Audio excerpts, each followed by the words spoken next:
የኃይልና የጥበብ መንፈስ በሚል አብረን እንከፋፈላለን። ክብር ለጌታ ይሁን። እስቲ የኃይል መንፈስ ብሎ የጥበብ መንፈስ እነዚህ ሁለት መናፍስቶች አይደሉም። አንዱ መንፈስ ወደ ሰዎች ህይወት በአላማ የሚመጣበትን ፐርፐዝ የሚገልጡ ናቸው። እግዚአብሔር አምላክ ወደ አንድ የህይወታችሁ ክፍልና ዘመን በኃይል ይመጣል። በቀጣይ ደግሞ የኃይል አሰራር በህይወታችሁ የሚያገናኛችሁ የሚያረጋችሁ ነገር አለው። ይሄ ኃይል እስኪመጣ ድረስ የምትኖሩት ህይወት አለ። ያ ህይወት የመፍራት ህይወት ነው፣ የመሸነፍ ህይወት ነው፣ የመቀደም ህይወት ነው፣ የመበለጥ ህይወት ነው፣ ያለ መከናወን ህይወት ነው። እንደዚህ አይነት የመያዝ የሚመስሉ ህይወቶችን እግዚአብሔር ከነፍሳችሁ ሊያቋርጣቸው ሲፈልግ የደከማችሁበት ምክንያቱም እነዚህ ቅድም የዘረዘርኳቸው መያዝ፣ መሸነፍ፣ መበለጥ፣ መቀደም የሚባሉ ነገሮች ማንኛውም ነገር ደክማችሁ ሲያገኛችሁ ብቻ የሚያርግባችሁ ኦቶሪቲ የሚያገኝበት ምክንያት መድከማችሁ ነው። ስለዚህ የመንፈስ ዓለማችሁ መድከም በእነዚህ ነገሮች የመያዛችሁ ምክንያት ይሆናል። እግዚአብሔር አምላክ ነፃ ሊያወጣን ሲፈልግ ከተያዝንበት ነፃ ሊያወጣን ያመለጠንን አባረን መያዝ እንድንፈልግ በጠላት የተያዘብንን ቀምተን ታግለን አስጥለን የራሳችን ማድረግ እንድንችል ሲፈልግ ወደ ህይወታችን የሚያንቀሳቀሰው የመንፈስ አይነት የኃይል መንፈስ ይባላል። የኃይል መንፈስ ብሎ ክብር ለጌታ ይሁን። ይህ በጣም መሰረታዊ ነው። ምክንያቱም በቤተ ክርስቲያን ታሪክ ውስጥም እንደገና ወደ ኋላ በብሉይ ኪዳን በአባቶቻችን ዘመን ታሪክ ውስጥም እግዚአብሔር አምላክ በአንዳንድ ደካማ በሚመስሉ መነሻቸው ትንሽ የሚመስል ቦታ ላይ ድንገት የመጣላቸው ሰዎች ታሪክ ጥለው አልፈዋል። አስደናቂ ነገር በህይወታቸው ጽፈው አልፈዋል። ምንድነው እንደዛ አይነት ታሪክ እንዲገኝባቸው ያደረገው ብለን ከጠየቅን በጣም ቀልጣፋ፣ በጣም ጠንቃቃ፣ በጣም አዋቂ መሆናቸው አይደለም። ድካማቸውን በመንፈስ ኃይል ስለተጠጋላቸው ብቻ ነው። እግዚአብሔር የደከማችሁበት ቦታ መጠቂያችሁ እንዳይሆን ሲፈልግ በኃይል ይጎበኛችኋል። ድካማችሁ ቦታ ላይ ኃይል ይጠጋላችሁ። እስቲ የኃይል መንፈስ በሉ። ክብር ለእግዚአብሔር ይሁን። መነሻ የምናደርጋቸው የኃይል መንፈስና የጥበብ መንፈስ የሚለውን መነሻ የማደርገው በዳዊትና በሰለሞን ማል ታሪክ ውስጥ መነሻ አድርጌ ነው ዛሬ ላሳያችሁ ፈልገው። እነዚህ ሁለት ሰዎች በእስራኤል ላይ መንግስት የሆኑ ዘንድ እግዚአብሔር ያከታተላቸው ሰዎች ናቸው። የሁለቱ የመንግስትነትና የአገዛዝ ዘመናቸው ስትመለከቱ በዳዊት ላይ የመጣው መንፈስና በሰለሞን ላይ ደግሞ ተከትሎ የቀጠለው መንፈስ አይነቱ በጣም ይለያያል። የተገለጡበት ኪንግደም አንድ ነው። የተነኩበት መንፈስ አንድ ነው። መንፈሱ ግን በህይወታቸው የሰራው አሰራር ግን የተለያየ ነው። ክብር ለእግዚአብሔር ይሁን። በዳዊት ላይ የመጣው መንፈስ ምንድነው ስትሉ ከልጅነቱ ዘመን ጀምሮ የእግዚአብሔር መንፈስ በዚህ ሰው ላይ በኃይል አደራረግ ይመጣበት ነበር። የሚገርመኝ ነገር እልም ያለ ገጠር ውስጥ ማንም ባላየው ቦታ ላይ የሱ የሆነው ጠቦት በአንበሳ የተነከሰ የመሰለው ቀን ወደ አንበሳ የሚሮጥ መንፈስ ይገባበታል። ሰው አንበሳ ካየ ትክክለኛው መሸሽ ነው። ይሄ ሰውዬ ግን ምንም ችግር ስለተለቀ አይሸሽም፣ ስላነሳ አይደፍርም። ምንም ይሆን የሱ ነገር የተያዘ ከመሰለው የሚገፋው ወደ ትልልቅ ችግር በኃይል ሞልቶ የሚያንቀሳቀስ መንፈስ ይነካው ነበር። ጌታ ይሁን። ሃሌሉያ። እስቲ የኃይል መንፈስ ብሎ ይሄ በጣም መሰረታዊ ነገር ነው እና ይሄ በጣም የሚገርመኝ ሳኦል ጋር ቀርቦ ሪፖርት ባቀረበ ጊዜ ትዝ ይላችኋል። ጎልያድ ዳዊት ማን ነው በእስራኤል ላይ እየፎከረ በነበረበት ታይም ላይ ተገርመው ነበር። ምክንያቱም ወታደር ሆኖ አይደለም ጦር ሜዳውን የተቀላቀለው በአባቱ ተልእኮ ነው። ሂድና እንጀራ አቀብላቸው ተብሎ ነው የተላከው እና በዛውም የጦርነቱ መልክ እንደሚመስል ወሬ ዘልይና ብሎ አባትየው ነው የላከው። ይሄ ሰው እንጀራ ማቀበል ቀጥሎ ያየውን ወሬ ደግሞ ለአባቱ መልሶ መንገር የሚባል በጣም የተለካ የታወቀ ሚሽን ይዞ ነበር የተንቀሳቀሰው። ነገር ግን ይሄ የሰው በሚመስል ኖርማል በሚመስል አካሄድ ውስጥ እግዚአብሔር አምላክ አንድን ታሪክ ሊጥል ፈልጎ እንደነበረ ማንም ያወቀ ያለ አይመስለኝም። እኛ ታሪኩን ስላነበብን የገባን እንጂ በቦታው አልገባቸውም። ቢገባቸው ኑሮ ወንድሙ አንተ የልብን ክፋት አውቃለሁ ድራሽን አጥፋ ከዚህ ቦታ ብሎ ባልናቀው ነበር እና አውቃለሁ እኮ አንተ ባላለው ነበር። በእርግጥ አያውቀውም። አንዳንድ ጊዜ የቅርብ ሰዎቻችሁ ሲስቷችሁ ግራ አትጋቡ። አሜን። በጣም ጊዜ የሰጣችኋቸው ልብ የሰጣችኋቸው ሰዎች በቃ ያቁኛል የምትሏቸው ሰዎች ከሳቷችሁ አትጨነቁ። እግዚአብሔር አምላክ አንዳንዴ ከቅርባችሁ አይደለም ከሩቁ ከቅሩም ይደብቃችኋል በራሱ ጊዜ ላይ እንዲገልጣችሁ ሲፈልግ። ክብር ለጌታ ይሁን። አሜን አሜን። እና ምንድነው ለሳኦል የተናገረው? እኔ ሄጄ ይሄንን ያልተገረዘ ፍልስጤማዊ እመታዋለሁ ሲል ትመለከታላችሁ። ራሱ ችግሩን የሚያይበት ሳይቱ በጣም ደስ ይለኛል። ሌሎቹ ይሄ ቆመቱ ምናምን ሁላው 24 የሆነ ምንድነው እንትኑ ራሱ መዝነው ያውቃሉ። የታጠቀውን የጦር ጋሻውን መዝነው ሁሉ ያውቃሉ። አንዳንድ ሰዎች ችግር ሲመራመሩ ጎበዝ ናቸው። ገብታችኋል? ለመሸሽ ለመቆም በቂ ምክንያት እንዲሆናቸው ሪዝን በጣም ይመረምሩትና ቁመቱ ይሄን ያህል ነው ይላችኋል። የጋሻው ክብደት ይሄን ያህል ነው፣ የጦሩ ክብደት ይሄን ያህል ነው ብሎ የችግራቸውን ስትሮንግ ፓርት ነበር ሲናገሩ የምትመለከቱት። ነገር ግን ዳዊት የሚያይበት ቦታ ይገርመኛል። እኔ ሄጄ እመታዋለሁ። የትኛው ነው ጦሩ ቁመቱ የምትሉት እሱ ሰውዬ ሳይሆን ያልተገረዘ ምንድነው ሸለፈታም ነው ምን አደርገዋለሁ እኔ ሄጄ እመታዋለሁ ሲል ትልቅ ችግር ላይ ትንሽ ሆኖ ሲፎክር ትመለከታላችሁ። ይሄ ፉከራ የልጅነት ፉከራ አይደለም። እንደዚህ አይነት ንግግር ሞቅ ሲላችሁ ካፋችሁ የሚወጣ ነገር አይደለም። መንፈሳዊ ነገር የሞቅታ ውጤት አይደለም፣ የመነካት ውጤት ነው። ክብር ለጌታ ይሁን። እስቲ ኃይል በሎ ምን አይነት መንፈስ እንደነካ ምልክቱ የሚያረግህና የሚያስወራህ ውስጥ ነው ያለው። አሜን። ይህ ዝም ብሎ ዳዊትን ተመልከት እና መዝሙሩን ተመልከት። አብዛኛው ጦረኛ ነው። ወጋው፣ ነቀልኩኝ፣ ጠላቶቼን ያስኩኝ፣ አላመለጡኝም። ምንድነው ደግሞ መንጋጋውን ሰበርከው። ምንድነው ሰራዊት ቢሰፈርብኝ ልቤ አይፈራ ዘራፍ ምናምን ሲል ታያለ። ቀብጠው አይደለም የሚለው መንፈሱ ያስብላል። ካታሳ ፓቻ ያልኩት አልገባህም? የምን አይነት መንፈስ እንደነካ ምልክቱ ምን እያወራህ ነው? እንዴት እያደረገ ነው? ወዴት እየገፋህ ነው ያለው? መንፈስ ቅዱስ በህይወታችሁ ላይ ሲመጣ ዝም ብሎ መንቀጥቀጥ አይደለም በህይወታችሁ የሚያደርገው፣ ምክንያታዊ መምጣት የሚመጣው ራሱን ሊያባክን ዘመናችሁንም ሊያባክን አይመጣም። ክብር ለሱ ይሁን። ሃሌሉያ። የእግዚአብሔር ኃይል በሉ እና የሚገርም ነው። መዝሙራቶቹ እንዳለ ስትመለከቱ፣ ንግግሩ ስትመለከቱ በዚህ ሰው ላይ የመጣው መንፈስ የኃይል መንፈስ እንደሆነ ከልጅነቱ ወራት ጀምሮ ተረዱታላችሁ። ይሄ መንፈስ በህይወታችሁ ላይ በሚመጣበት ጊዜ ንግግራችሁን ይቃኘዋል። የመንፈሱን ባህሪ ተግባራችሁ መሆን ይጀምራል። ንግግራችሁ ሁሉ በቃ ደመቅ የሚላችሁ ሲወራ ራሱ ደስ የሚላችሁ ኃይል ያለበት ቦታ በጣም ነፍሳችሁን ሞቅ ያረጋታል። ጦርነት ሄደ ስንቅ አቀብለ ተመለስ ተብሎ በተላከበት ቦታ ላይ ልክ ታጥቀው ሰልጥነዋል ብለው ማዕረግ ታቅፈው የቆሙት ሰዎችን በልጦ በዛ ጉዳይ ላይ ዘራፍ ሲል ትመለከታላችሁ። አንዳንድ ቦታ ላይ ንቅት ሲያረጋችሁ አትፈሩ። በቃ መንፈስ ቅዱስ በህይወታችሁ ሊሰራ ከፈለገ ፍቀዱለት። እሱ በእናንተ ላይ መብት አለው። ነው መብት አለው። ምክንያቱም በወንጌል ስንመጣ ህይወት ተቀበለን ብቻ ሳይሆን ፈቃዳችን ለቀን የመጣ ነው። እንደፈለግን ላንሆን እንደፈለገው ልንሆን ተፈራረምን የጀመርንበት ህይወት ነው። እንዳሻው ሊሰራብን መብት አለው። ክብር ለሱ ይሁን። ሃሌሉያ። ሴግዛ የኃይል መንፈስ ብሎ ክብር ለእግዚአብሔር ይሁን። የኃይል መንፈስ እናንተን ከድካም የሚያወጣ ብቻ አይደለም፣ በድካማችሁ ከተጠቃችሁበትም ሁኔታ ጭምር የሚያስመልጥ ነው። ደግመዋለሁ። የኃይል መንፈስ እናንተን ከድካም የሚያወጣ ብቻ ሳይሆን በድካማችሁ ከተጠቃችሁበትም የጥቃት ዓለም ነፃ የሚያወጣ ነው። አንተን ከድካም ያወጣል፣ በድካም ከበረቱብም ደግሞ ነፃ ያወጣል። እስኪ የኃይል መንፈስ ብሎ ድገሙት እንደገና። የኃይል መንፈስ ክብር ለኢየሱስ ይሁን። ሃሌሉያ። እና ምንድን ነበር በሰው ላይ የሆነው? ትዝ ይላችኋል። እኔ እጄ ምን አደርገዋለሁ እመታዋለሁ ሲል ትመለከታላችሁ። ታጥቀዋል። ቀድሞ የመድረስ እድል የነበራቸው ሰዎች ነበሩ። ኖት ኦንሊ ዛት ለ39 ቀን ድረስ ጎልያድን የመስማት እድል ነበራቸው። 39 ቀን ቁጥር አይደለም፣ ቻንስ ነው። ይሄን ቻንስ ገብቷቸዋል። 39 ቀን ደጋግሞ ሻለቃው ሰምቷል፣ 50 ሻለቃው ሰምቷል። በቤቱ እንኳን ያሉ ታላላቅ ወንድሞቹ ሰምተውታል። ግን ሲጠቀሙ አትመለከቱም። ዳዊት እንደነሱ ዘራፍ ለማለት ሌላ 39 ቀን አላስፈልገውም። ከአንድ ነው ብድግ ያለው። ክብር ለጌታ ይሁን። ይሄ የኃይል መንፈስ ሲያገኝ ዘመን አታባክንም፣ እድል አታባክንም። ከአንድ ይነካል። አሜን ናችሁ። በአንድ ጊዜ ወደ ውሳኔ ይገፋቸዋል። ይሄ ኃይል ያገኛቸው። እስቲ ኃይል በሎ። በጣም የሚደንቀኝ መንፈስ ነው። ይሄ መንፈስ ይመጣና የሚደንቅ ነገር ነው በህይወታቸው ላይ የሆነው። የሚማችሁ ነገር ጎልያድ ማን ነው? ሳኦል ራሱ ግራ ገባው። ምክንያቱም እንደዚህ አይነት ልጆች በመተካታቸው ደስተኛ ይሆናል። አንዳንዴ እንደ ቤተክርስቲያን አገልጋይ እንደዚህ አይነት በቃ የሚፎክሩ ስታገኙ የነገዋ ቤተክርስቲያን ተስፋ አላት ምናምን ነው የምትሉት እንጂ ለዛሬዋ አታምኗቸውም። አንዳንዴ ትንሽ ሆነው ትልቅ ቦታ ይፎክራሉ። እና አየውና ማን ነው ሳኦል ጥሩ ነው ልብ ግን ቀስ ብለህ አይነት ነገር ነው። አሁን እኛ የፈለግነው በእናት ሀገር ፍቅር የሚፎክር አይደለም ነው የፈለግነው። ይህን ችግር ሄዶ የሚመታልን ነው የፈለግነው። አየህ አንተ በጣም ትንሽ ነህ ማለት እየዋሻው አይደለም፣ በትክክልም ነው። ቀጥሎ ደግሞ ጠላት ምንድነው ትልቅ ነው ይለዋል። አሁን ተመልከቱ፣ ይሄ የኃይል መንፈስ ካላገኛችሁ በስተቀር አንዳንድ ሪዝኖች ያደክሟችኋል። በቂ ምክንያቶች ለመቆማችሁ ምክንያት የመሆን እድል ያገኛሉ። እግዚአብሔር አሰማማችሁን ሁሉ በኃይል ይቆጣጠርላችሁ። እስኪ የኃይል መንፈስ ብሎ ይህ በጣም ወሳኝ ነገር ነው ቅዱሳን። ኃይል የሚባል ነገር ዝም ብሎ ነገር አድርጋችሁ እንዳታስቡት። በህይወታችሁ ወሳኝ የሆነ የህይወታችሁ ምዕራፍ የመስራት አቅም ያለው እግዚአብሔር የሆነ ወደ መብለጥ፣ ወደ ማምለጥ፣ ወደ ማስጣል፣ ወደ መግዛት ማንነት ነፍሳችሁ ሊያሸጋግራ ሲፈልግ ወደ እናንተ የሚያስጠጋው አሰራሩ ነው። እስቲ ኃይል ብሎ ክብር ለጌታ ይሁን። እና ምንድነው ያለው? ከልጅነቱ ዘመን ጀምሮ ጦረኛ ነው፣ ልትወጋው አትችልም እያለ ይነግረዋል። ተመልከቱ፣ ንጉሱም ይነግረው እፎክራለሁ እመታዋለሁ ስለሚለው ስለ ዳዊት አለ የሚያወራው። እንዴት መምታት እንደማይችል እንዴት ይህን ሰውዬ መግፋት እንደማይችል እንዴት እንደማትችል እንጂ እንዴት እንደምትችል አያወሩም። አንዳንድ ጊዜ የኃይል መንፈስ ካልቃኘ በስተቀር አንዳንድ የከበቡ ሁኔታዎች ለተግባር አያንቀሳቀሱም። ለመቆም ሽንክ ለማድረግ ወደ ኋላ ለመመለስ ግን ምክንያት ይሰጧችኋል። ለዳዊት እየነገረው ያለው እንዴት እንደማይችል ነው። እማትችለው ሁለት ሪዝን አለው። አንተ ሰፈርና ጠላት ሰፈር። አንተ ሰፈር ትንሽ ነህ፣ ጠላት ሰፈር ደግሞ ከልጅነቱ ዘመን ጀምሮ ምንድነው ትልቅ ነው።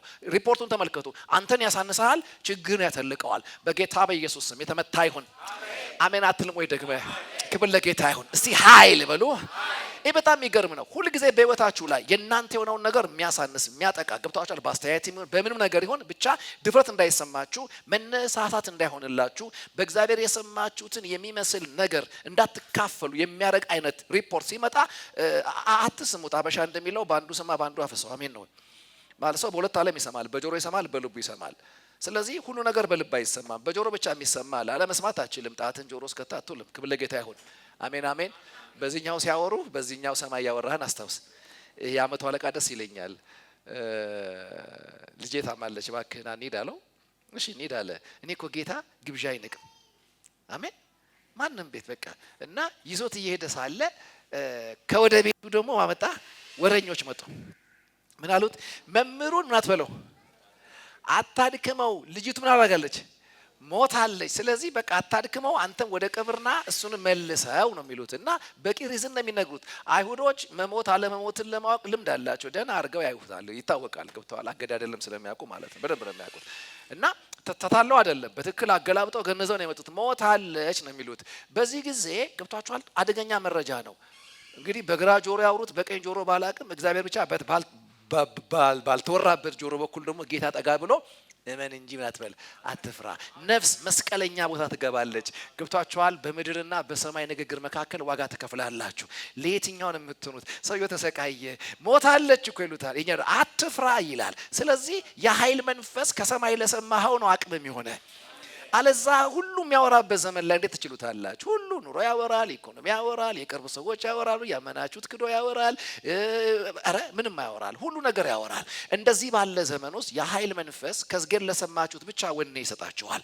ክብር ለእግዚአብሔር ይሁን። ስለዚህ ለዳዊትም የሆነው ይሄ ነው። አንተ ማንነትህ ትንሽ ነው ይለዋል፣ ችግር ደግሞ ትልቅ ነው። አንተ ገና ሕፃን ነህ፣ እሱ ደግሞ ከሕፃንነቱ ወራት ጀምሮ እየተዋጋ ያደገ ነው። ይሄ ጦርነት የሱ መጀመሪያው አይደለም፣ እንዳንተ ገና የመጀመሪያ ሙከራው አይደለም። ብዙ እያሸነፈ እየተሸለመ የመጣ አሁን እኮ ሀገር ወክሎ የቆመ ነው። እንዴት ትችለዋለህ ነው የሚለው። እንደ ሰው ከሰማችሁት ይሄ ንግግር ውስጥን የሚያጠቃ ነው። ተመልከቱ። የጎልያድ ጦር ምናልባት ከተሳካለት ዳዊትን ፊዚካል ዓለሙን የሚወጋ ነው። የሳኦል ንግግር ግን የዳዊትን ኢነርጂ የሚመታ ነው። ወደ ውስጥ የሚያጠቁ ቃላቶች አሉ። እግዚአብሔር ወደ ውስጥ ተሰምቶ ከሚያጠቃ ንግግር ይጠብቃቸው። ተሰምቶ ከሚያፈርስ ንግግር፣ ተሰምቶ ግራ ከሚያጋባ ንግግር እግዚአብሔር ነፃ ያውጣቸው። ባይዘው የኃይል መንፈስ ሲመጣ አትሰማም። ምክንያቱም ያስታወሰው ምንድን ነው? አንተ ትልቅ ነው ምናምን ነው ትላለህ። እኔ እኮ በህይወቴ ትናንትና አሁን ልጅ ነን የምትለኝ ከዚህ በታች ልጅ በነበርኩበት ታይም ውስጥ ሃሌሉያ ከጠቦቶቼ መሃል አንበሳ ነቅሶ ሲሮጥ እንደ እድሜ ኩዮቼ አንበሳ ሲያይ የሚሸሽ ማንነት አልነበረኝም። የተነከሰ አንበሳን ጠቦትን ከአንበሳ አፍ ለመቀበል ምን አደረግ ነበር? እከተለዋለሁ፣ እመታዋለሁ፣ አስጥለዋለሁ፣ በተነሳብኝ ጊዜ እገለዋለሁ ይለዋል። ይሄ ሰው መከተል ብቻ አይደለም የሚመታ ነው። የሚመታ ብቻ አይደለም የሚያስጥል ነው። የሚያስጥል ብቻ አይደለም በተደጋጋሚ አንበሳ ደጋግሞ እንዳይጠቃ የሚገድል ነው። በአንድ አይነት ችግር ደጋግሞ ለመጠቃት የሚፈቅድ ማንነት አልነበረውም። ይሄ መንፈስ ያገኛችሁ ምንድን የሆነ ነገር አለ ዛሬ። አሜን ናቸው። እስኪ የኃይል መንፈስ ብሉ። ይህ መሰረታዊ ነው። ስለ ኃይል መንፈስ ስታስቡ ሁል ጊዜ መንፈስ ቅዱስ ዝም ብሎ በቸርች ልማድ ውስጥ በቃ መምጣት፣ መንቀጥቀጥ፣ ልሳን ማውራት ምናምን ገብቷችኋል። ልጆች እያልን በጣም እንጠማው ልሳን እስክናወራበት ድረስ ነበረ። የሆነ ሰዓት ላይ ነው ከልሳን ያለፈ እንደሆነ የነገረን የገባን።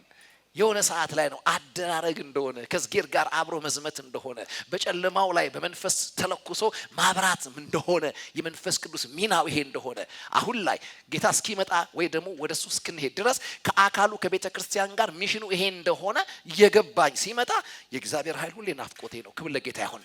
እስኪ እግዚአብሔር ኃይል ብሎ እና ያው ታሪኩን ልጨርስላችሁ። ምንም ቀላል ነው። በቃ መጣው ጣለው ጎልያድን መጣል አንድ ሰውዬ መጣል አይደለም። አንድ የቆመ የወፈረ ሰውዬ ከህዝብ መካከል መቀነስ አይደለም።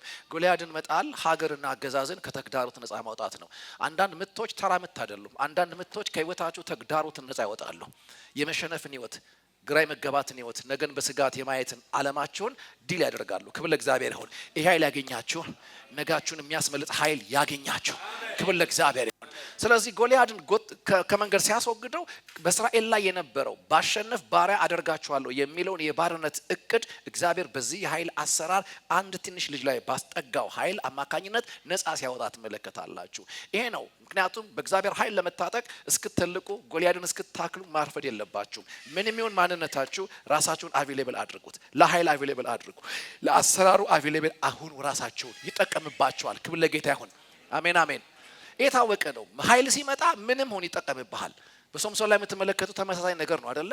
በቃ ኃይል ሲመጣበት መትረየስ አላስፈለገውም፣ ምንም አላስፈለገውም። ዞር ሲል የአህያ መንጋጋ ነው ያገኘው። ለምንም የማይጠቅም ራሱ አህያውን እንኳን ለሚያገኘው የሞተ አህያ ያውም ደግሞ በጅብ ተበልቶ የተረፈ ምኑን ነው መንጋጋውን ነው ያገኘው። እና ግን ይሄ ምንም ነገር ይሁን ከኃይል ጋር ስጨብጠው ታሪክ ይሰራል።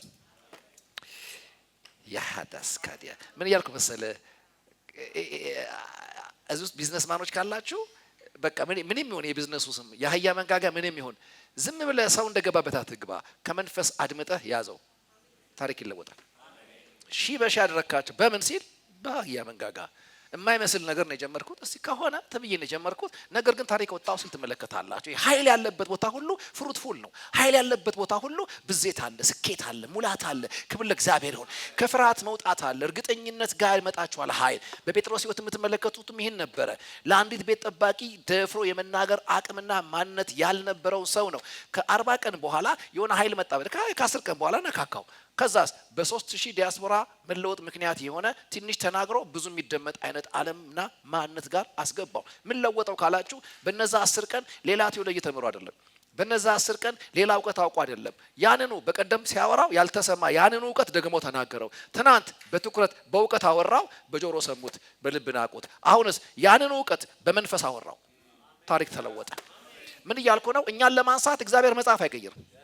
እውነቴን እምላችሁ አዲስነት ይሄንን ነው። ትናንት አንብበው ያንቀላፋው ባይብል ጋር ንቁ ያደርጋችኋል። ኃይል በሉ እስቲ። ይሄ ነው የሚሆነው። ኃይል ሲመጣ ታሪካችሁ ይለውጠዋል፣ ወደ እርግጠኝነት ያመጣችኋል። የመንፈስ ቅዱስ ድርሻው ይሄ ነው። ማጎበዝ ትንንሾች ተራ ይመጣና ትልልቅ ታሪክ ይሰራባቸዋል። ክብር ለኢየሱስ ይሁን። ኦኬ በዳዊት ሕይወት ላይ የነበረው ሰለሞንን ከማስቀጠሉ በፊት በዳዊት ሕይወት ላይ የሰራው ስራ ምንድን ነው የሚለው ነገር ስታስቡ በዳዊት በኩል እግዚአብሔር ርስትና ግዛትን ያመጣው። ምክንያቱም ዳዊት ነው አሁን ያለችውን እስራኤል ፖለቲካል ጂኦግራፊካል ያለችውን እስራኤል ሙሉ ለሙሉ ከጠላት አስጥሎ ያመጣት ማለት ሙሴ ጀምሯታል። ያው መንገድ ነው ያሳየው። ኢያሱ ጀምሯታል፣ ወርሶ አልጨረሰም። ከዛ እነ ሳኦልም ያው የተቀባ ሲያሳድዱ ነው 40 ዓመታቸውን የከሸፉት። አንዳንድ ሰዎች እንደዛ ናቸው። በዝጌር ቅባት የዝጌርን አይሰሩም። ዝጌር በሰጣቸው ታይም ዝጌር በሰጣቸው መደመጥ ራሳቸውን ነው ሲክቡ የሚኖሩት። እና ያ በጣም ከባድ ነው። የሳኦል ስፒሪት እንደዛ ነው የሚያደርጋችሁ። በፍጹም ኃያል ሆናችሁ እነሱ ጋር መቀመጥ አትችሉም። ሳኦል ችግሩ ምንድነው? አጠገቡ ጎበዝ ከሆንክ በጦር ያሳድሃል። ዳዊት ደግሞ ማንነቱ ምንድነው? ሰነፍ ከሆንክ አይወድም። ጎበዝ ከሆንክ ለምን የሌላ ጎበዝ አትሆንም? ይጠብቅሃል። ከዚህ ይጠብቃችሁ እግዚአብሔር። ኃያል በጦር ከሚያሳድ ማንነት እግዚአብሔር ነፃ ያወጣችሁ። ክብር ለእግዚአብሔር ይሁን። ይህ በጣም መሰረታዊ ነው። እና የሚገርመኝ ነገር ዳዊት ንጉሥ ሆኖ በተነሳ ጊዜ በሙሴ የታየችውን እስራኤል ነገር ግን ተማርካ ያላለቀችውን ተቀብላ ያልጨረሰችውን ግዛቷን ሙሉ ለሙሉ የተቆጣጠረው ማን ነው? ይሄ ዳዊት ነው። ስለዚህ የኃይል መንፈስ ምንድነው የሚሰራው የሚለው ነገር ስናስብ አሁን ለዛሬው ክላሴ እንድትከተሉ የምፈልገው ምንድነው? የኃይል መንፈስ ሲመጣ የተያዘብን ታስለቀቃለህ። ግዛትን መቀበል ትጀምራለህ። ያንተ የሆነው ያንተ እስኪሆን ድረስ ያንተ የሆነ ግን በጠላት እጅ የተያዘ ነገርህን የማስመለጥ ከተያዘበት ነፃ የማውጣት ማንነት እሱ የኃይል መንፈስ ይባላል። የኃይል መንፈስ የወረደባቸው ሰዎች ምንም ነገር በጠላት ተይዞባቸው እንቅልፍ አይወስዳቸውም እስኪቀበሉት ድረስ። ለዚህ ነው ዳዊት በሄደበት ቦታ ሁሉ ጠላቶቼን ያስኩኝ ምን አላደረጉኝም አላመለጡኝም ይላቸዋል። ጠላቶቼን ያስኳቸው ምን አላደረጉም አላመለጡኝም። ያ ብቻ አይደለም። ይሄ የኃይል መንፈስ ሲመጣ እንዳያመልጡህም እንዳይዙህም ያደርጋል። አልገባህም? ሁለቱም በኃይል የሚሆን ነገር ነው። አንዳንዴ ደግሞ ሲያባረው ሮጦ የሚገባ የት ነው? ዳዊት ያውቃል። ወደ አገኘው ስርቻ አይሄድም። ሮጦ ኃይል ወዳለበት ቀጠና ይገባል። ሳኦል የሆነ ጦር ሲልክበት ያይና ፈትለክ ብሎ የነቢያት ጉባኤ ይገባበታል። እሱን ሊያሳዱ የመጡ ሁሉ ልክ እዛ ቀጠናው ሲገቡ ኃይል ይመታቸዋል። መንፈስ ቅዱስ ማምለጫቸውም ነው፣ አባሮ የመያዝ አቅማቸውም ነው።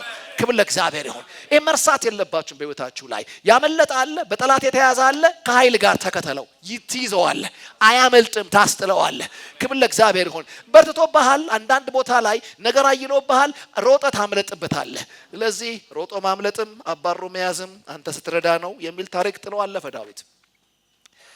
በክፉ ቀን ማምለጥም ከተወረወረ ቀስትም ዞር ማለት መቻልም መንፈስ ቅዱስ ሲረዳችሁ ብቻ የሚገኝ ነው። አለዛስ የተወረወረው ሊያገኛችኋል። የተወራ ሁሉ የመደመጥ ድል አግኝቶ ስሜታችሁን ይሰብርባችኋል። እግዚአብሔር በኃይል መንፈስ ዘመናችሁን ይቆጣጠርላችሁ። እስኪ የኃይል መንፈስ ብሎ እንግዲህ በዳዊት የ40 ዓመታት ዘመን ውስጥ ምንድነው የተከናወነው ካላችሁ ጂኦግራፊካሊ የሆነችው እስራኤል ከተያዘችበት ከጠላት እጅ ሙሉ ለሙሉ ነፃ ወጣ እንደ መንግስት ተቋቋመች። ተራ መንግስት አይደለም። እንደ ሳኦል ዘመን የነበረ ምን ከክልሉ ውጪ ታሪክ የሌለው ስም የሌለው ምንም የሌለው ባይዘወይ ፕሮፌቲካል የሆነም ሩት የሌለው አይነት መንግስት አይደለም። የታወቀ ነው። እንኳን በጦር አሳዱ አይደለም ጨዋ ቢሆንም ሰው የመወረዱ አይቀርም። ምክንያቱም የኪንግደም መቀጠል ከትንቢታችሁ ጋር አብሮ የሚያያዝ ነው። ከቢንያም ነገድ የሚጀምር እንጂ የሚቀጥል መንግስት የለም። መንግስት ከጀመረ ከይሁዳ ነው መጀመር ያለበት። ምክንያቱም መሲሁ ከቢንያም ነገድ አይመጣም፣ ከይሁዳ ነገድ ነው የሚመጣው። መስመሩን ይዟል ይህ ሰው። ስለዚህ ገልጠ የምታዩን ጂኦግራፊካል እስራኤል ብቻ አይደለም የመሰረተው፣ ወደፊት የሚገለጠውን መሲህን የሚመጣበትን መስመር ነው ያሰመረው። ልክ ፖዚሽን ነበር የያዘው። ክብር ለጌታ ይሁን። ሃሌሉያ። እስኪ የኃይል መንፈስ ብሎ ኦኬ። ነገሥት ቀዳማዊ ምዕራፍ 9 እንዲህ ይላል። ሰሎሞንም የእግዚአብሔርን ቤት ሰርቶ የእግዚአብሔርን ቤትና የንጉሥን ቤት ሰርቶ የወደደውን የልቡና ሐሳብ ሁሉ ሰርቶ በፈጸመ ጊዜ እግዚአብሔር በገባኦን ለሰሎሞን ተገለጠለት፣ እንደገና ተገለጠለት ዳግመኛ ይላል። ክብር ለጌታ ይሁን። አሜን አሜን። አሁን ተመልከቱ፣ ዳዊት በኃይል መንፈስ ያደረገው ምንድነው ብያቸዋለሁ? ኃይል የመቀበል ነው፣ የማስጣል ነው፣ ርስትን የመካፈል የመናጠቅ አቅም ነው ብያቸዋለሁ ኃይል። አሁን ዳዊት በኃይል መንፈስ ታግዞ የማረከውን ግዛት ከጨረሰ በኋላ እሱ አንቀላፋ። በፋንታው የመጣው ማን ነው? ልጁ ሰሎሞን ነው። ክብር ለጌታ ይሁን። ዳዊት ላይ የመጣው የምን መንፈስ ነው ብያለሁ? የኃይል መንፈስ ነው። ይሄ የኃይል መንፈስ በዳዊት ላይ ሲመጣ የሚያደርገው ምንድነው? ተዋጊ ያደርጋል፣ በጠላት የተያዘውን ያስጥላል። ምንም ነገር የናንተ የሆነ ነገር ሁሉ በጠላት እጅ ውሎ እንዲያደርግ የሚፈቅድ ማንነት አይሰጣችሁም ብያችኋለሁ። ርስቱን ማተቀበለ ዳዊት ተቀበለ። ዳዊት ርስቱን ከተቀበለ በኋላ እሱ ሲሄድ በቀጣዩ የመጣው ንጉስ ማን ነው? ሰሎሞን ነው። እሱ ላይ ሌላ የኃይል መንፈስ አልመጣም። ዘ ስፒሪት ኦፍ ዊዝደም ነው የመጣው። የጥበብ መንፈስ ነው የመጣው። ለምንድን ነው የኃይል መንፈስ ያልመጣው ካላችሁ የሚናጠቀው ነገር የለውም። አባቱ ተናጥቆ ሰጥቶለታል። ክብር ለጌታ ይሁን። የሚዋጋው የለውም፣ የሚያስጥለው የለውም። አያችሁ፣ ሁሉ ጊዜ ዘመን ውጊያ ብቻ አይሆንም። ሁሉ ጊዜ በቃ ጎብርምተህም ልጅ ሆነህም ጎልማሳ ሆነህም አርጅተህም ዘመን ሁሉ ውጊያ እንዲሆንብህ የእግዚአብሔር ፈቃድ አይደለም። ዓመት ሙሉ ክረምት እንዳልሆነ ሁሉ በጌታ በኢየሱስ ስም ይሄ ቋሚ የማይፋታ ድል የራቀው ጦርነት ከህይወታችሁ የተቋረጠ ይሁን። ሃሌሉያ። አትፍቀዱ። ሁሌ ጭቅጭቅ፣ ሁሌ ምናምን፣ ሁሌ ከዜሮ መጀመር በህይወታችሁ እንዲደጋገም አትፍቀዱ። ስለዚህ ግዛቱ ገብቶ ሲያልቅ ወሰደው። አሁን አሰራር ነው ብያችኋለሁ። በፋንታው እዛ ወንበር ላይ ያስቀመጠው ሰሎሞን ነው። እሱ ላይ ማን ሆኖ መጣ? መንፈስ ቅዱስ የጥበብ መንፈስ ሆኖ መጣ። ክብር ለጌታ ይሁን። አሁን ስሙኝ፣ የኃይል መንፈስ ግዛትን ታስጥልበታለህ። የጥበብ መንፈስ ግዛትክን ታለማበታለህ። በለው፣ የኃይል መንፈስ ግዛትክን ታስጥላለህ፣ ምድሪቱን ታስጥላለህ። በጥበብ መንፈስ ታለማታለህ፣ ታበለጽጋታለህ። አንዳንድ ሰዎች ያስጣሉታል ግን አያበለጽጉትም። የሆነ ነገር ማርከዋል ግን አይጠቀሙትም።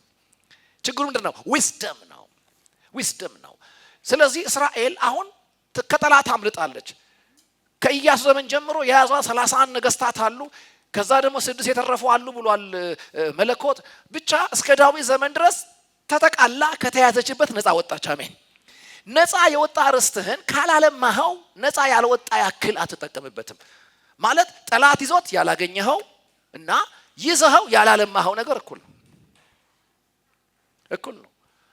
ስለዚህ ነፃነታችሁን በመንፈስ ታግዛችሁ ይሄ የኔ ነው ብላችሁ የተረዳችሁ ርስታችሁን እግዚአብሔር እንድታወሩት አይደለም ያን ርስት ሰፍሮ የሰጣችሁ እንድትጠቀሙበት ጭምር እንጂ። ክብር ለጌታ ይሁን። እንዴት ነው ርስቱን የምናበለጽገው ካላችሁ በኃይል መንፈስ አይደለም፣ በጥበብ መንፈስ ነው። ለዚህ ነው በሰሎሞን ዘመን የዳዊትን የሚመስሉ አማርኛዎች ይጠፋሉ በታሪኩ ላይ። የዳዊት ይመስል ወጋው፣ ነቀልኩ፣ ጠላቶቼን ያስኩኝ፣ መንጋጋውን ሰበርኩ። ምንድነው አንበሳ፣ ድብ ምናምን ይሄ ዱኩላ አትሰማ። ጸጥ ያለ ዘመን። ለምን? አባቱ ጨርሶለታል። አሜን። አንዳንድ ጦር ሜዳችንን የሚዋጉ አባቶች ይስጠን። እኛ እንደዛ ነው የምናስበው። ገብታችኋል? አሁን እኛ የታገልነው ነው የሚመስል ነገር ከዚህ በኋላ የሚነሱት ወንድሞቻችን እንዲደግሙት ቀጣዩም ጄኔሬሽን ትግል እንዲሆን አንፈልግም። ክብር ለእግዚአብሔር ይሁን። ሃሌሉያ። ይሄ ተግዳሮት የሚቀንስ ጄኔሬሽን መሆን እፈልጋለሁ። ክብር ለእግዚአብሔር ይሁን።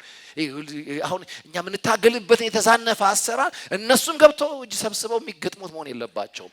እንደ ዳዊት ትግል ጦር ሜዳን ሁሉ ጨርሰው ርስትን ለልጅ የሚያስረክቡ በቃ ካርታው ይሄ ነው፣ ግዛት ይሄ ነው። እንግዲህ አሁን ደግሞ አንተ ምን አድርገው ምክንያት ውጊያ የለም በህይወት ላይ። ለምን? እኔ ተዋግቼልሃለሁ። ውጊያ የመቀማት ነው። ያው የተቀማው አሁን ምን አድርገው አበልጽገው በጌታ በኢየሱስ ስም ከዓለም ከርግማን ከሟርት የተረፈ ጭንቅላት ቸርች መጥቶ ዝም ብሎ ፍዝዝ እንዲል አትፍቀድለት።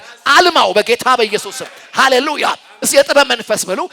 ዊዝደም ገብቷችኋል? ይሄ በጣም አስደናቂ ነገር የጥበብ መንፈስ። የጥበብ መንፈስ ለዚህ ነው እስራኤል በዘመኗ ተጽዕኖ ያመጣችው በሰለሞን ዘመን ነው። ሩቅ ያሉ ሁሉ ለማየት የሚናፍቋት የቱሪስት ሀገር ሆነች። ነገስታት በነገስታት የምትናፈቅ ሀገር አደረጋት። ወርቅ ስትለው እንደ ኮረት ነው ይልሃል። ብር እንደ አሸዋ ነው ይልሃል። ከዛ በታች አጠይቀኝ ነው። ብሩን አሸዋ ካረገ ነሐስ አጠይቀው። አሜን ናችሁ። በቃ ጨርሰዋል። ያ ብቻ አይደለም፣ የሚሰራቸው መቅደሶች ራሱ ብልጽግናው በዓለም ካሉ ቤተ መንግስቶች ብልጫ ያለው ቤተ መንግስት ነው የሰራው። የንጉሱን ቤት ሰራው። የመለኮትን ዓለም ሰራው። ይሄ የኃይልና የጥበብ መንፈስ ምንኛ አስፈላጊ መሰላችሁ? በሲዝናችሁ ላይ ሁሌ መፈለግ ያለባችሁ ነው። ሆሊ ስፒሪት ምንድነው የምትፈልገው? ባመለጠኝ ላይ ኃይል ስጠኝ፣ የማባረር ኃይል።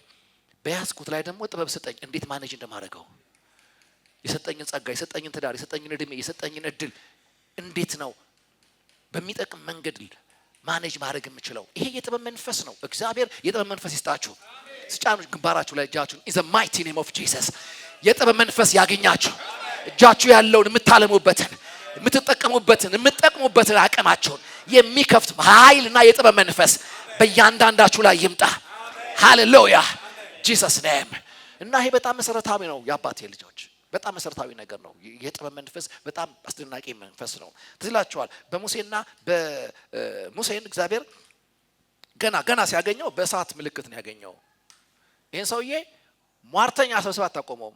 ከኃይል ጋር ነው የወጣው። አሜን ናችሁ?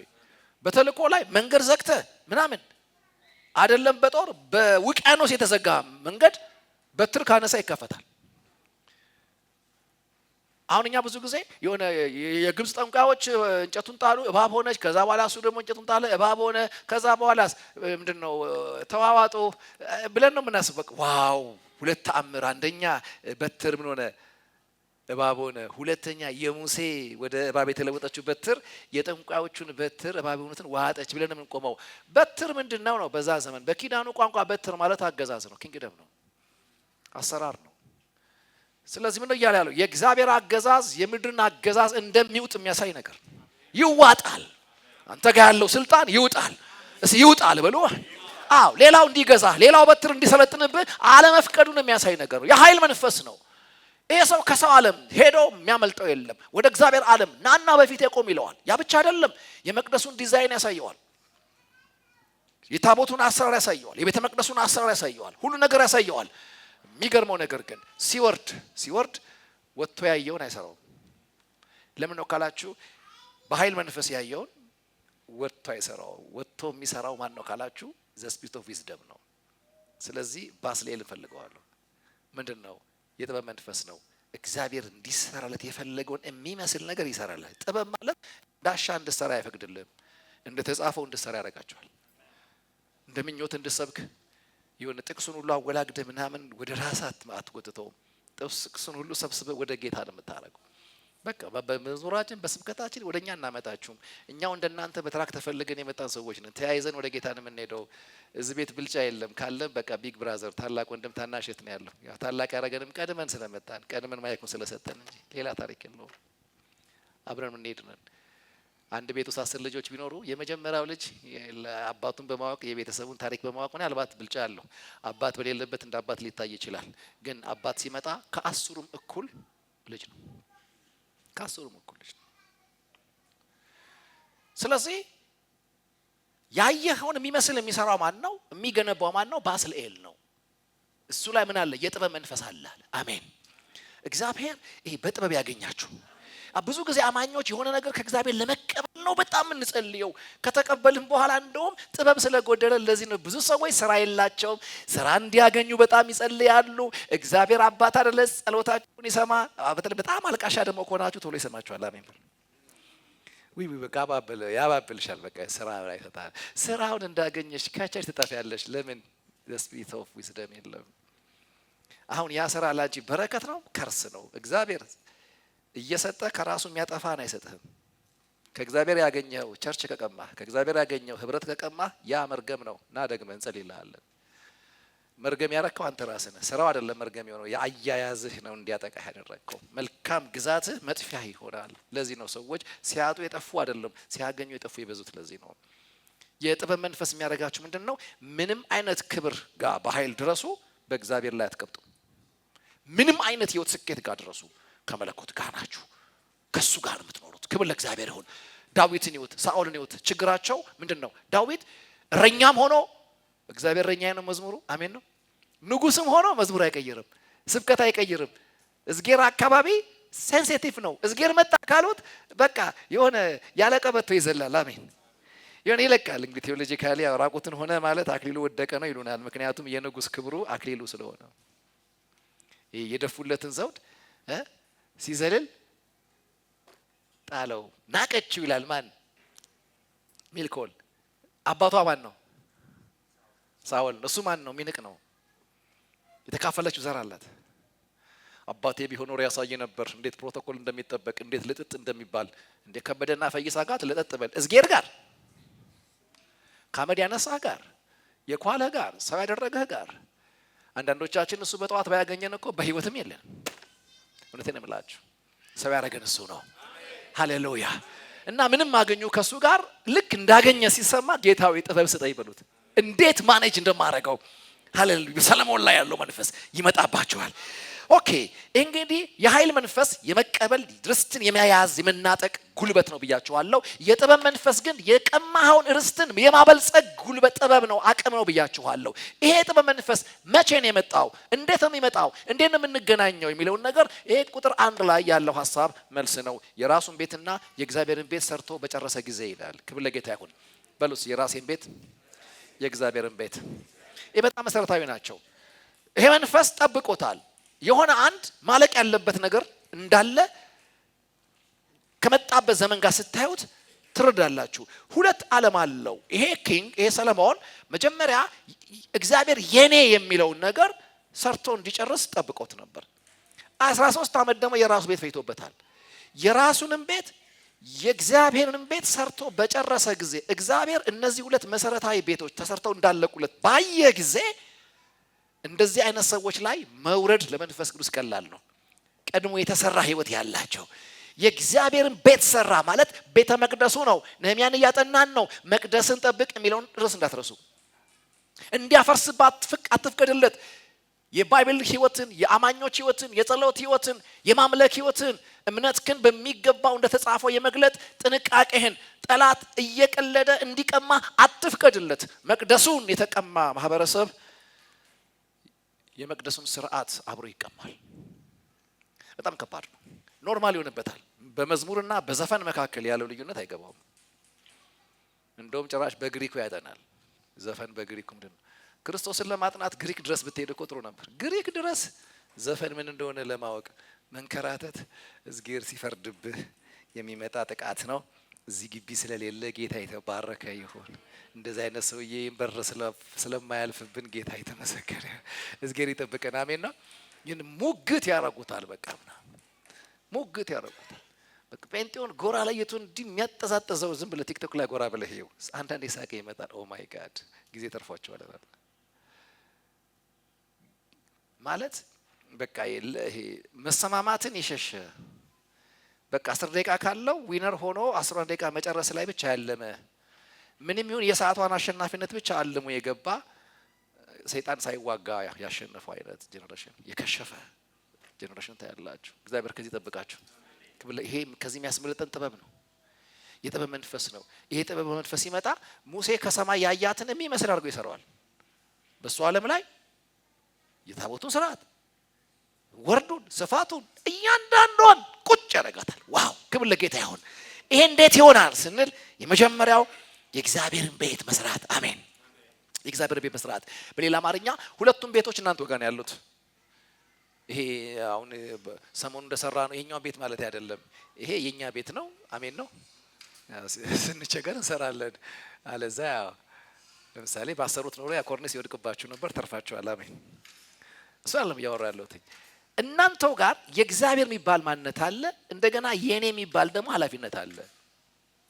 እንደ ባል እንደ ሚስት እንደ ልጅ እንደ እናት እንደ አባት እንደ ምናምን እንደ ወንድ እንደ ሴት የምትኖሩት እንደ ሰራተኛ እንደ አሰሪ የምትኖሩት የኔ የምትሉት ገብቷችኋል። ዓለም አላችሁ። እሱ ከፈረሰ መንፈሳዊ ዓለማችሁ በእጅ አዙር መጠቃቱ አይቀርም። ይሄ መታወቅ አለበት። ስለዚህ የራሱን ቤት ሰራው ሰውየው። ሁለተኛ ቤተ መቅደሱን ሰራው። መንፈሳዊ ዓለሙ ላይ ፍርስራሽ አትመለከቱም። በትክክል ሰራው። መንፈሳዊነቱን በጣም ሰርቶታል። የመንፈስ ዓለሙ ላይ ጠንቃቃ ነው። የተገለጠ ዓለሙ ላይ ጠንቃቃ ነው። ሁለቱን ዓለሙን በደንብ ነው የሰራው። እንደዚህ አይነት ተገልጦ ስታያቸው በቃ የተሰራ ህይወት ያላቸው በመንፈሳዊ አረዳዳቸው ደግሞ ያልተጎረባበጠ አይነት አቋም ያላቸው ሰዎች ሆሊ ስፒሪት በእነሱ ውበት ያለው ነገር ለመስራት አይቸገርም። በቃ ቤታቸውን ሰርተዋል። መንፈሳዊነታቸውን ሰርተዋል። ስለ ሰይጣን መንፈሱ እንዲያርፍባችሁና የሚጠቅም ነገር በእናንተ መግለጥ እንዳይችል ሲፈልግ የሚያጠቃው ወይ የተገለጠ ዓለማችሁን ወይ መንፈሳዊ ዓለማችሁ ላይ ጥቃት ያፈርሳል። እግዚአብሔር ይምታው። ክብር ለጌታ ይሁን። አሜን አሜን። ለዚህ አይደለ የዮሴፍ ልጆች ናቸው ምንድነው አባቷን ጠይቃው የላኛውንና የታችኛውን ምንጭ ሰጣት ይላል። አክቹአሊ ቦታ ነው። በቦታው ስታዩት ቦታ ነው እና ተራራ ላይና ዝቅ ያለ ቦታ ነው። ወደኛ ስናመጣው ገብቷቸዋል። ጥልቅን የምንቀዳው ውሃ አይደለም፣ ግን የላኛውና የታችኛውን ምንጭ እዝጌር ይክፈትልን። የላኛው መንፋለት ስፒሪቹዋል ብሌሲንግ ነው። አሜን ናችሁ። መንፈሳዊ ልክነት ነው። የታችኛው ሰዋዊ ብሌሲንግ ነው። የሚቆጠር የሚዳስ የሚታይ ዓለማችን ነው። አሜን ናችሁ። አንዱ ያለ አንዱ ሙሉ አይሆንም። አንዳንድ ሰዎች በአንዱ ስኬታማ ናቸው፣ በሌላው ደግሞ የተሸነፉ ናቸው። ያ በጣም አስቸጋሪ ነው። አንዳንዶች የደጅ ያሸንፋሉ፣ በቤት ይሸነፋሉ። እንደዛ መሆን የለበትም። እግዚአብሔር የተገለጠ ዓለማችሁ ላይ ይስራላችሁ። መንፈሳዊ ዓለማችሁን የሚስራው እንዲህ በሆነበት ጊዜ ሆሊ ስፒሪት መጣ። እንዴት ነው የምታዩት? ሁለቱንም ቤቱን ተቀበለው መንፈስ ቅዱስ። የሚገርመኝ ነገር ቤተ መቅደሱን ሰርቶ ሲጨርስ ገባበት፣ በደመና ሞላው። ተቀብየዋለሁ ቤቱን አለው። አሜን ናቸው። የራሱን ቤት ሰርቶ ጨርሶ ገና አልጋው ላይ ሲተኛ በህልም መጣበት። አሜን ናቸው። ሁለቱም ቤት ውስጥ መጣ።